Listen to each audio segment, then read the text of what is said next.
Guys welcome back to my channel. আর good morning.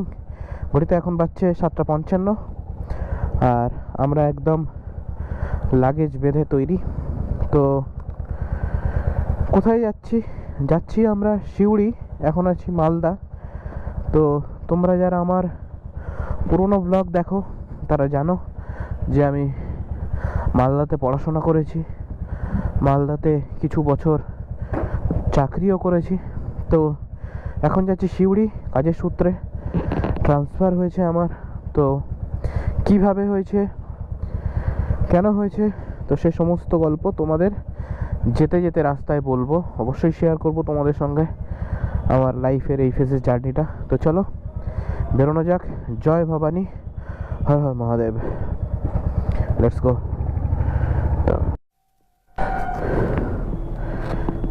Ride continue করার আগে আমাদের একটু ফিউল আপ করে নিতে হবে, ফুল ট্যাঙ্ক একটু ফিউল আপ করে নিতে হবে, কারণ ট্রিপ এফ এ চলে গেছে 35-36।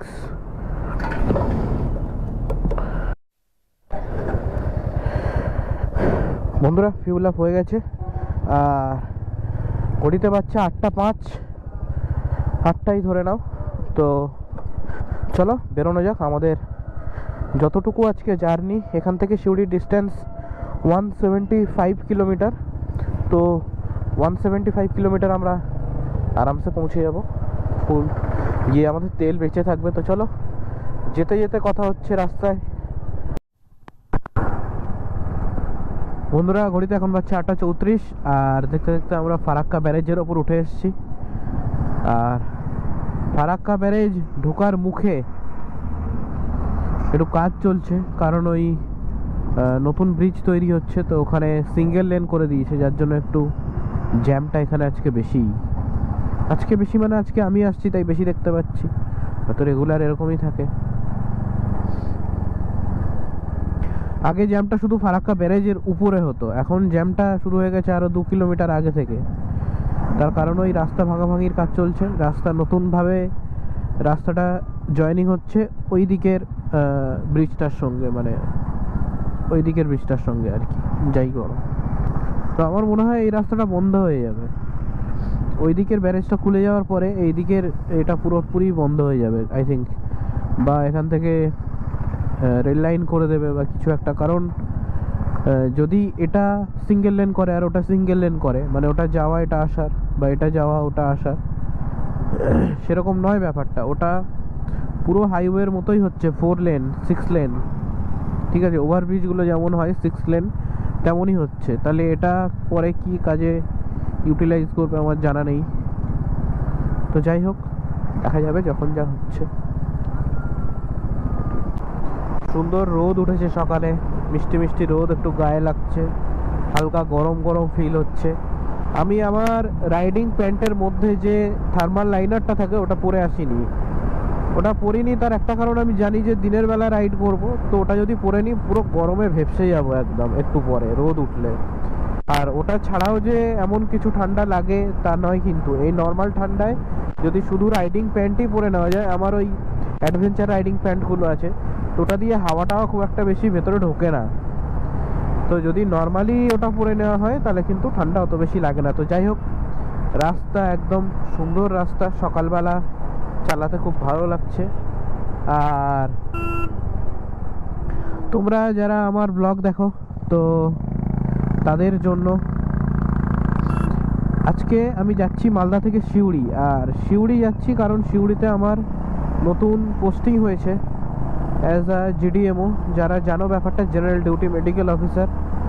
তো আমি মালদাতে ছিলাম 2019 সাল থেকে, আর এই মালদা থেকে বেরোচ্ছি আমি 2026 সাল আজকে জানুয়ারির 10 তারিখ।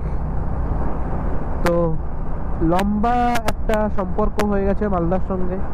তো আজকে শেষবারের জন্য মালদাকে পার্মানেন্টলি বিদায় জানালাম। জানি না আমার কপালে কি লেখা আছে, ভবিষ্যতে পোস্ট গ্রাজুয়েশন করতে বা অন্য কোনো শিক্ষা সূত্রে বা যাই হোক চাকরি সূত্রে হয়তো আবার মালদা আসতে হতেও পারে, যদি কপালে লেখা থাকে আর কি। তো যদি আসতে হয় আমি কখনো দুঃখ পাবো না, বরং খুশিই হব। নিজের বাড়ির মতো হয়ে গেছে অনেকটা মালদা। তো মাঝখানে আমি 2025-এর মাঝামাঝি বাড়ি চলে গেছিলাম আমি ইন্টার্নশিপ কমপ্লিট করার পরে। তো তারপরে 6 মাস বাড়িতেই ছিলাম। তো ওখানকার কিছু ব্লগ তোমরা দেখে থাকবে, আমার বাড়ির ওখানে নামখানা, লক্ষ্মীকান্তপুর, এই সমস্ত এরিয়া, জয়নগর, এই সমস্ত এরিয়ার ব্লগ তোমরা দেখে থাকবে। তো তারপরে আবার আমি মালদাতে চলে আসি, যার কোনো প্রপার ব্লগ নেই, কারণ আমি প্রফেশনাল ব্লগার তো নই যে দিনের প্রত্যেকটা আপডেট আমি তোমাদেরকে দিয়ে রাখবো, বা সবসময় পসিবলও হয় না। তো এখন 2026 10ই জানুয়ারি আমার ট্রান্সফার হয়েছে 5 তারিখের দিকে, জব কনফার্ম হয়েছে জানুয়ারির। আর আজকে 10 তারিখ, তো আমি সমস্ত শিফটিং করে নিচ্ছি একদম সিউড়িতে। তো সিউড়িতে থাকতে হবে, কতদিন থাকতে হবে, কপালে কতদিন লেখা আছে সেটাও আমি জানি না। ব্যাচেলার মানুষ, যেখানেই যেতে হবে সেখানেই থেকে যাব, কোনো অসুবিধে নেই। তো এই হচ্ছে গল্প আমার আজকে মালদা থেকে সিউড়ি যাওয়ার। আর যারা এই ব্লগটা দেখছো, যদি কেউ বীরভূম সিউড়ি থেকে হয়ে থাকো, তাহলে তারা অবশ্যই সাজেশন দাও যে সিউড়ি আশপাশে বা বীরভূমে কোন কোন জায়গাগুলো ঘোরার জন্য সবচেয়ে ভালো, বা ঘোরার কোন কোন জায়গা আছে। তোমরা সেই লিস্ট আমাকে অবশ্যই একটা আপডেট দিও, কমেন্ট বক্সে লিখে দিও। আমি সেই জায়গাগুলো অবশ্যই ভিজিট করব, ব্লগ বানাবো, আর ঘুরে ঘুরে দেখবো, এক্সপেরিয়েন্স করব যতদিন আমি সিউড়িতে আছি বা বীরভূমে আছি।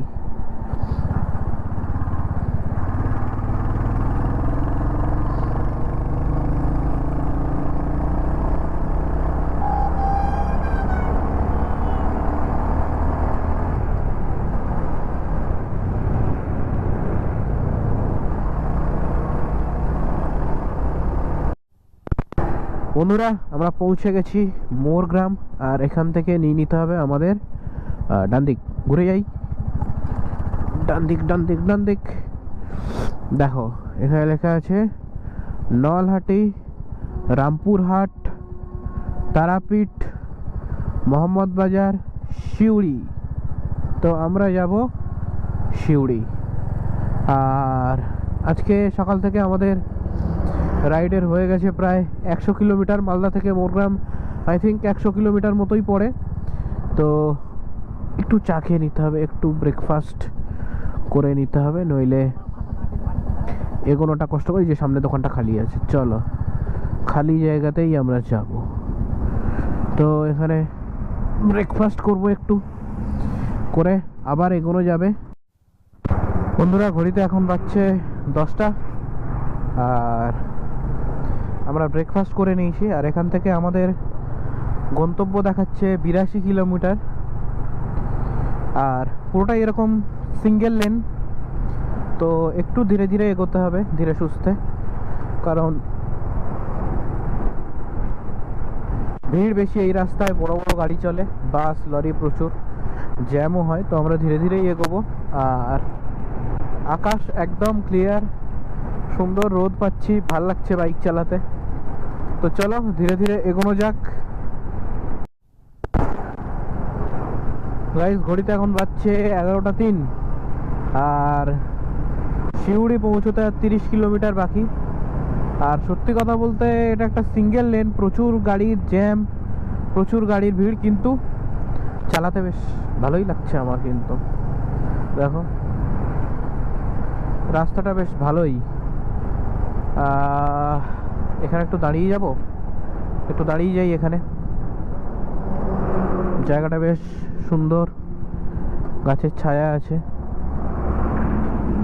এখানে একটু দাঁড়াই, 2 মিনিট রেস্ট নিই। আর মাত্র 29 কিলোমিটার, 30 কিলোমিটার। তো আই থিঙ্ক 12টা অবধি আমরা, কেন 12টা অবধি আমরা পৌঁছেই যাব।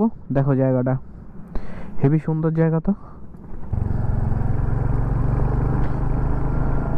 রাস্তাঘাটে হালকা ফুলকা একটু জ্যাম থাকলেও এনজয় করছি কিন্তু রাইডটা ভালোই লাগছে বেশ। অনেক দিন পর একটু লম্বা জার্নি হচ্ছে, তো ভালোই লাগে। যারা বাইকার, যারা বাইক চালাতে ভালোবাসো, তারা এটা রিলেট করতে পারবে যে রাইড যেমনই হোক না কেন, রাস্তাঘাট যেমনই হোক না কেন, যদি রাইড করার মেন্টালিটি থাকে তাহলে রাইড করতে বেশ ভালোই লাগে। মানে পুরো ব্যাপারটাই এনজয়েবল, হ্যাঁ কি না?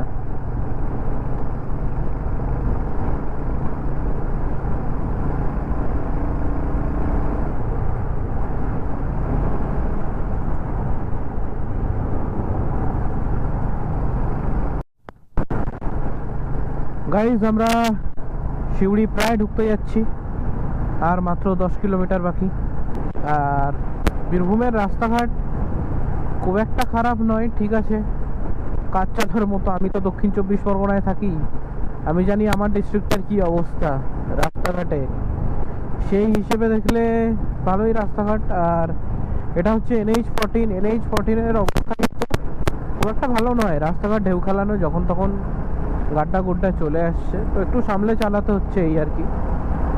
তবে রাস্তাটা যথেষ্ট চওড়া রয়েছে। এই যে দেখতে পাচ্ছ কি রাস্তার ঢেউগুলো দেখতে পাচ্ছ, এরকম খাল খাল হয়ে আছে। এগুলো কি হয়েছে, দীর্ঘদিন ধরে লরি বাস এইসব ভারী গাড়ি যাতায়াতের জন্য কি হয় না, ওই জায়গায় জিনিসগুলো এই দেখো কত বড় বড় গাড্ডা দেখো, এই যে দেখতে পাচ্ছ এরকম খাল হয়ে আছে। এই খালগুলো কিন্তু একটু সাবধানে চলতে হয়, নয়তো কিন্তু অ্যাক্সিডেন্ট হওয়ার চান্স থাকে। তো যাই হোক, মোটামুটি ওভারঅল রাস্তাঘাট ভালো বাইক চালানোর জন্য। বাকি বড় গাড়ি নিয়ে এলে এখানে যখন তখন জ্যামে ফেসে যাওয়ার খুব একটা বেশি চান্স থাকে। আর বাইক হলে সুবিধাটা কি হয় যে তুমি এদিক ওদিক পাশ কাটিয়ে বেরিয়ে যেতে পারবে আর কি। রাস্তায় জ্যাম কিন্তু রাস্তার নিচ দিয়ে কাটিয়ে বেরিয়ে গেলে, এই সুবিধাগুলো কিন্তু বাইক থাকলে হয়, অন্য বড় গাড়ি থাকলে কিন্তু পসিবল নয়। এখান থেকে আমাদের চলে যেতে হবে বাঁদিক। ডান দিকে কোথায় যাচ্ছে আমি জানি না, কারণ এই রাস্তায় আমি প্রথমবার আসছি। এই রাস্তাঘাটে একটু করুণ অবস্থা আর কি, ঠিক আছে, ম্যানেজেবল, কোনো ব্যাপার নয়। হ্যাঁ হ্যাঁ, ফোনে কথা বলতে বলতে ডান দিকে পাই করে ঘুরে গেল, কোনো ইন্ডিকেটার নেই, কিছু নেই, ফোনে কথা বলতে বলতে রাস্তা পার করে দিচ্ছে, ননসেন্স।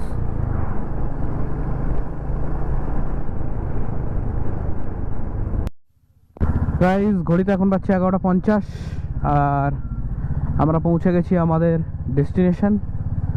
তো আজকের মতো ব্লগটা এখানেই শেষ করছি, দেখা হচ্ছে পরে কোনো ব্লগে। ততদিনের জন্য টাটা, বাই বাই, ভালো থেকো সবাই।